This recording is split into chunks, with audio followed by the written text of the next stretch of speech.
We're now joined by Baylor women's basketball coach Nicki Collen joins us with Paul Catalina, Craig, and David Smoke. Nicki, thanks for your time. It's been a few days since the game on Sunday, which was another dramatic game, just like the game at home.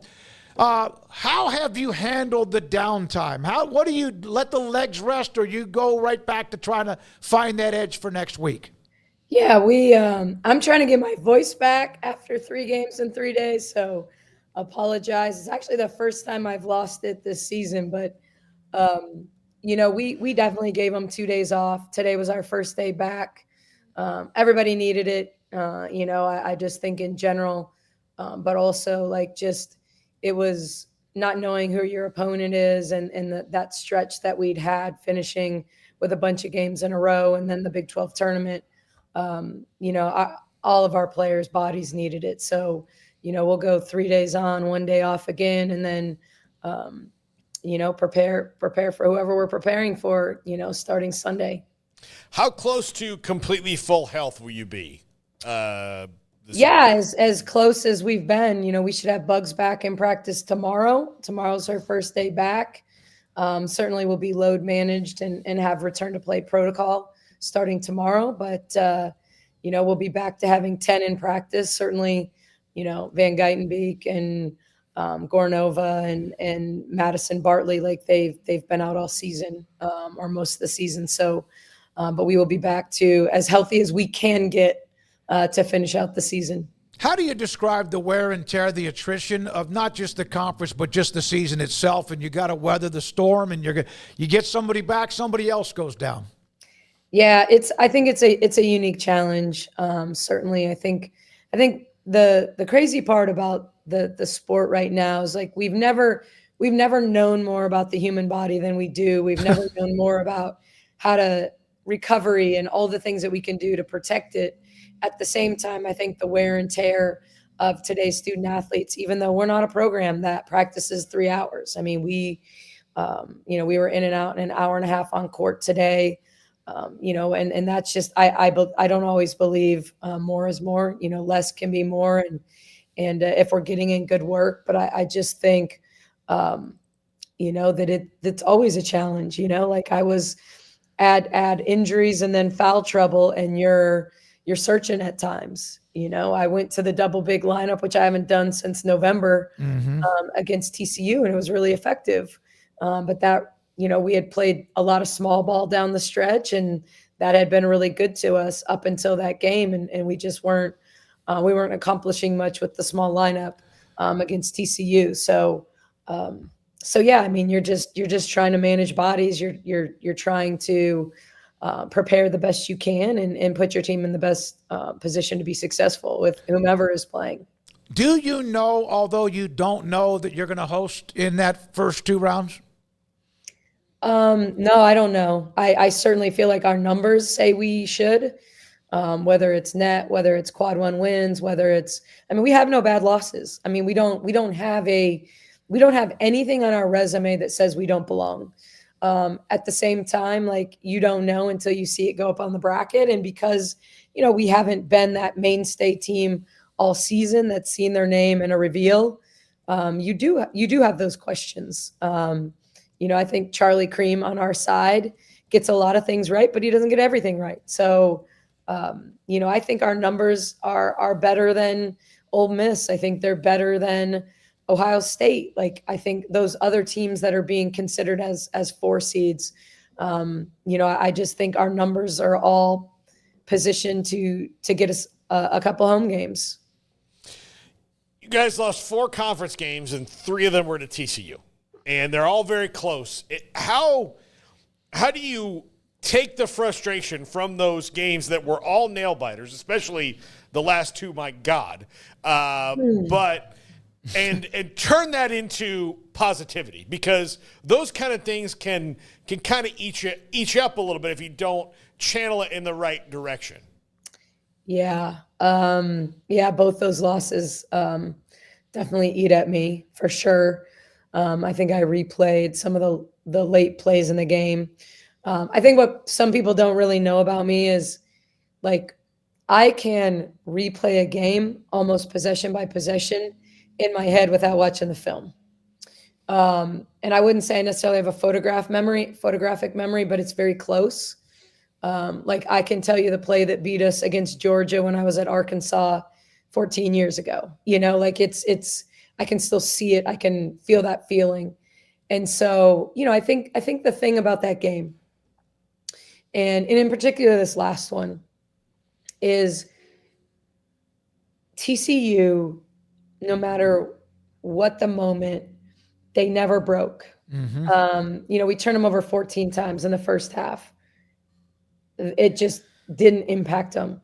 Like, I don't think people understand what Haley Van Lith experienced at LSU a year ago, where there's memes about her and people berating her on the internet. That had to toughen that kid up. You know what I mean? Like Yeah. she was a media darling her whole career at Louisville, and goes to LSU and goes through that. And then goes and wins a gold medal in 3-on-3. Like, that kid's a pro. Like, she just doesn't get rattled.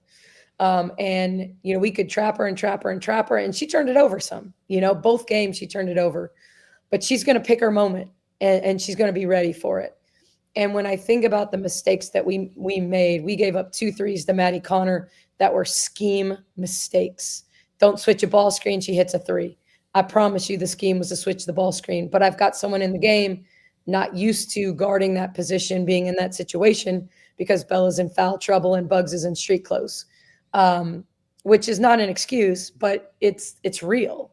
Aaliyah Matharu helps out and tags a roller when it's not her job to tag a roller, and we give her a 3. Like, you can't make those types of mistakes when you're trying to beat a top 10 team. And I think how veteran they are. I mean, Sedona's been doing this for 7 years. Haley's, a 5th-year senior that's been through it. They just didn't break. They just didn't break. And I think everything they did was through those two.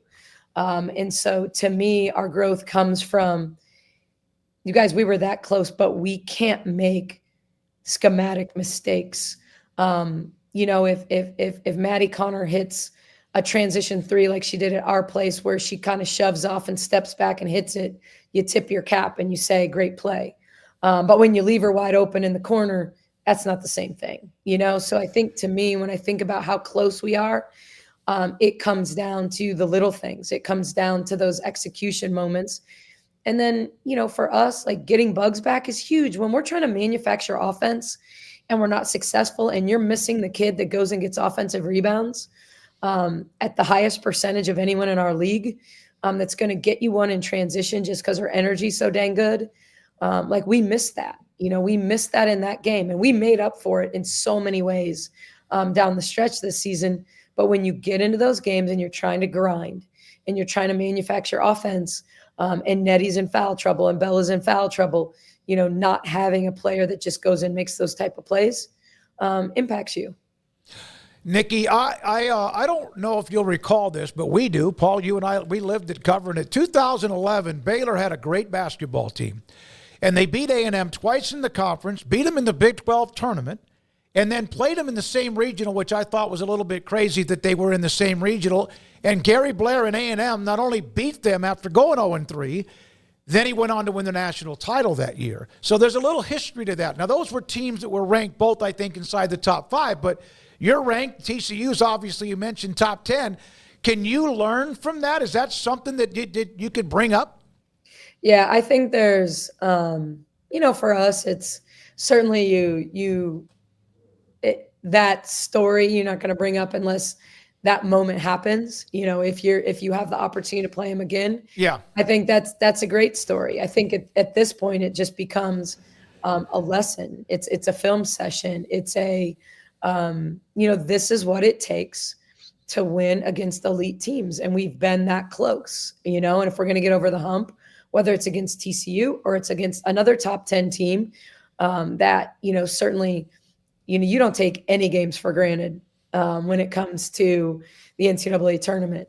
But if you're good enough to get out of your first and second round games, we're going to get a number 1 seed. There's a number 1 seed's probably not going down in the first 2 rounds at home. And so if you want to beat a number 1 seed, If you want to beat a 5, you got to play closer to perfect. You got to play perfect, but you got to play closer. And the USC game told us that last year. We're right there, and we foul on an inbound. And with 3 seconds to go on the shot clock. So, I mean, there are little moments that are all growth opportunities. But, in that, I was just proud of the way we turned around after losing to TCU at home and having to win basically at Iowa State, which when you play Iowa State in the Big 12 tournament, it's like playing at Iowa State, Yep. And then Oklahoma State, who beat us like a drum at our place this season to turn that around and to put ourselves in that position, down a starter. That, yes, we've been down for a while, but 3 games in 3 days, that's going to impact you. I was just really proud that we were right there again. And no one hates losing more than me, and no one's more frustrated, to not have found a way to diagram just the right play in the right moment, because I actually live for those moments. I like being in those situations. So I just am looking forward to whatever's next. And my last question for you, Vonleh, the transfer, had a big year for you. I know there's a couple of possessions at the end of that game where she lost control of the ball. That happens. But you got her as a transfer from Colorado, and there were others you were able to bring in. When you make a call now, is it different than even 2 or 3 years ago when you came in with the WNBA glitz and glamour on your resume? Is it different now, Nicki, when you call or you go visit? Yeah, it's, every year is different. Certainly, that first year when we won a conference championship, that portal was a really successful portal. It was Dre Edwards. It was Asia Blackwell. It was, that year was Bella Fauntleroy and Little Paige Buggs, and arguably our best, freshman class was coming off, obviously, the Baylor brand, the WNBA, and so I don't think we've ever had a problem, making calls, getting people to listen. But I certainly think each year this becomes more and more our program. And, coming off a Sweet 16, certainly people picked up the phone. I think every year is uniquely different. We went to the portal last spring and we had all our guards coming back, so we couldn't get the Haley Van Liss and players like her to really want to take calls because they wanted, sure, you're a 1-year kid. You want to go into a situation where you're assured that you're going to be the girl, and you're going to have the playing time. But we were able to go get Aaronette. And now, we got to go probably get another post player. Right. And so, when you finish the season with a kid that is all tournament team that hangs 37 in a late game situation, all of a sudden the post players in the portal are like, whoa, okay, Nicki Collen knows how to use a post player, where the year before it was like, does Nicki Collen know how to use a post player? She has none, because I was playing with power forwards at the 5. And so it's, the reality is you go and you sell a lot. You sell Baylor's history, you sell our development of players, you sell our relationships with players. Kids have good experiences at Baylor. We're teaching, this is an elite education, and we treat these kids right. We take care of them. Our resources are good.